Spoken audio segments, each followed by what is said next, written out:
না না তোরা আমার ভুল বুঝতাছ তো এই ভূতু খাবার নিয়ে তুই দৌড় দিলি কেন ভূতু খাবারটা নিয়ে যাস না ভূতু ভূতু এই এই দাঁড়া দাঁড়া তুই খাবার নিয়ে কই দূর পারতেছস আরে দাঁড়া কই যাইতেছস আরে ভূতু এই ভূতু ভূতু এ দাঁড়া কইতেছি এ মা ভূতু আরে দাঁড়াস না আরে আমি তো পইরা যামু এই তুই খাবার নিয়ে কই যাইতেছস ভূতু এই ভূতু জ্বালা জ্বালা আর ভালো লাগতেছে না মেজাজটা কেমন হয় কাম লাগো খাবারও কই নিয়ে যাইতেছ জাহান্নামে যে এই কিসের জাহান্নামে তুই কি করতেছস হ্যাঁ তোর সমস্যাটা কি বাড়ির মধ্যে চিল্লাচিল্লি করতেছস কে তুমি চুপ করো তো আমার কারো কথা সহ্য হইতেছে না তোমার নাতনি কাম লাগো জন্য খাবার নিয়ে যাইতেছে খাবার দৌড় দিয়ে নিয়ে যা কই গেল আমি নিজেও জানি না মেজাজটা দিলে কেমন লাগে হন মন নাই চাইতেছে মাইরা ফেলাই তো ভূত বাটলিয়া গেছে তাতে কি হইছে হ্যাঁ সমস্যাটা কি ক তুমি চিল্লাচিল্লি করতেছো কেন মা তোমার এই অভ্যাসটা কি পরিবর্তন হইব না এই জন্যই লোকে কয় বাড়ির কাছে কখনো মাইয়া বিয়ে দিতে হয় না আমার সংসার কিছু হইলে কি হইছে কই থেকে শুরু হইছে কবে হইলো কি জন্য হইলো এত কিছু তোমার কাছে কইতে হইব কেন এমনিতে মেজাজ গরম হইতেছে আমার কই নিয়ে গেল বান্দির বাচ্চা ভাতটা কই নিয়ে গেল চল তো যা দেহি করে বাটলিয়া গেল চল যায় দেহি আচ্ছা খবর আছে পাই খেলা আল্লাহ গো দাদি উঠা বুতো দাদু ভাই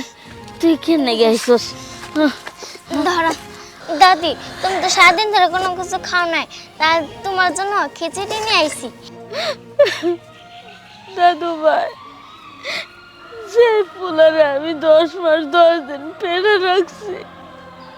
আমার এই পোলায় আমার কষ্ট বুঝলো না যে পুতের বইরে কিনা শখ করে হাউস করে আমার শোয়ের মাইয়া দিয়ে আমি বিয়ে করে আনছি এই পুতের বউ আমার কষ্ট বুঝলো না আমার এইভাবে অনাহারে রাস্তার কাছে ফেলায় রাখছে আর তুমি কিনা আমার কষ্ট দেখে আমার জন্য খাওয়ান নিয়ে আইছো এখন আমার দরকার নাই তুমি চলে যাও তোমার মা যদি দেয় তোমার মারবো যাও গা তুমি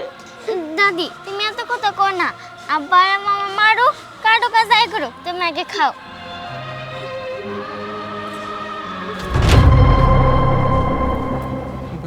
পায়েল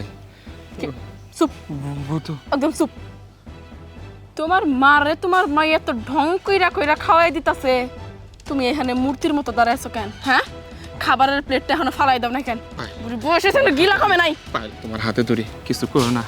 মা অসুস্থ কষ্ট পাবো তোর হাতে ধরার গুষ্টি মারি পায়েল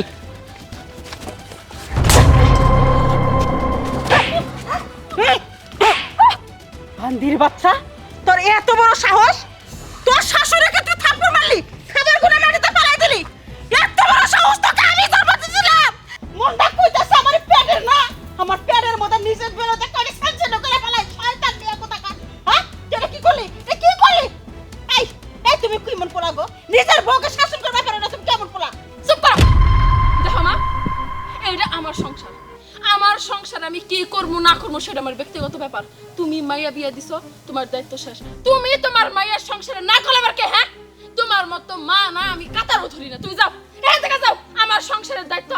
আমার সংসারে কি করবো সেটা আমার ব্যক্তিগত ব্যাপার তুমি নাক গলাইতে পারবা না এটা আমার শেষ কথা চুপ একবার চুপ মিয়া বিয়া দিছি তো আমার কোনো দায়িত্ব নাই আমি শাসন করা পারবো না ওরে আমার জমিদারের বেটি গো এই কাপুরুষ এই তোমার বউ যে তোমার মুখে মুখে চাপা করে আমার মুখে মুখে চাপা করে চাপাটা ভাঙিয়ে দাও না কে কেমন পুরুষ গো তুমি কেমন পুরুষ আমি কাপুরুষ কোন আপনার মনে যা ইচ্ছা আপনি তাই কোন শুনেন আম্মা আপনি হয়তো জানেন না আমি আপনার মাইয়ারে বিয়ে করার পর থেকে যতদিন আমার সংসারে ছিল ততদিন ওর অন্যায় আবদার আমার সহ্য করা লাগছে কেন জানেন আমার একটা ছোট বাচ্চা আছে আমার একটা সংসার আছে আমার বাপ নাই মাটার সাথে আপনার মাইয়া দিন রাত 24 ঘন্টা অত্যাচার করে শুধুমাত্র সংসারটা বাঁচানোর জন্যে চুপচাপ ছিলাম কোনো কথা কইনি কোনো শব্দ করিনি কিন্তু আর না আজকে থেকে এলা চলবো না কোনো পায়েল মানুষের বিয়ের পরে তার শ্বশুর বাড়ি হলো নিজের বাড়ি তুমি কিন্তু কোনো সময় এটা করো নাই আমার মায়ের কোনোদিন নিজের মায়ের মতো করে তুমি দেহ নাই কোনো পায়েল আমার বাচ্চা আমার মা আমার সংসার এই সব কিছু গুছায় যদি তুমি আমার সংসারে থাকতে পারো তাহলে থাকো আর নাহলে আল্লাহর রাস্তায় তোমার কাছে আমি মাপ চাই তোমার আম্মার সাথে তুমি চলে যেতে পারো জামুই তো তোর মতো পোলার সংসার আমি করবো না তোর সাথে যদি আমি সংসার করি না, আমার সুন্দর ফুলের মতো জীবনটা নষ্ট হয়ে যাবে। অনেক সহ্য করছি,